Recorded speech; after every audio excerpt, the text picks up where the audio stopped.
আসসালামু আলাইকুম। আজকে সন্ধ্যার পর থেকে সবারই একটি প্রবলেম শুরু হয়ে গেছে, কমেন্ট ব্লক। আমি যদি এখানে একটি কমেন্ট করতে চাই, এরকম একটি আমাকে ফেসবুক এরকম একটি নোটিফিকেশন দিচ্ছে যে আমার এই ফিচারটি বর্তমানে বন্ধ করে দিয়েছে, লিমিট ক্রস করে দিয়েছে। এটা কিন্তু শুধু আমার হচ্ছে না, মোটামুটি সবাইকেই সন্ধ্যার পর থেকে কমেন্ট ব্লক করে দিচ্ছে। এটি শুধু আপনার আমার হচ্ছে না, সবারই হচ্ছে। এই পিকচারটাতে আমি যদি একটি কমেন্ট করতে যাই, তাহলে দেখবেন এখানে আমি কমেন্ট করতে পারতেছি না। এটা কিন্তু কমেন্ট ব্লক হয়ে গেছে অটোমেটিকলি। অলমোস্ট প্রায় সবাইকে সন্ধ্যার পর থেকে কমেন্ট ব্লক দিয়ে দিছে। এর কারণ কি আমার পেজে কোনো প্রবলেম আছে?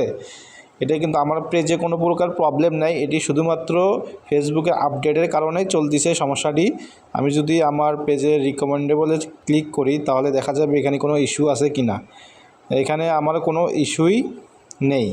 এটা ফেসবুকে নতুন নতুন আপডেট করতেছে, তো রিসেন্টলি কিন্তু কন্টেন্ট মনিটাইজেশন সবাইকে দিয়ে দিবে। এই জন্য আর কি ফেসবুক অনেক কিছু নিয়ে কাজ করতেছে, অনেক অ্যালগোরিদমের কাজ করতেছে। এ নিয়ে বিভ্রান্ত হবেন না, একটু পরে আবার এটি ঠিক হয়ে যাবে অটোমেটিকলি। বেশ কিছু কিন্তু সমস্যা হয়ে গিয়েছিলো আজকের ভিতরে, যেগুলো আমার ভিডিও দেওয়া আছে, আপনারা ভিডিওগুলো খেয়াল করলে বুঝতে পারবেন। বাট এখন যে প্রবলেমটি হয়েছে কমেন্ট ব্লক, এই কমেন্ট ব্লক কিন্তু একটু পরে খুলে যাবে। এটি আপনি কোনো বিভ্রান্ত হবেন না। ধন্যবাদ।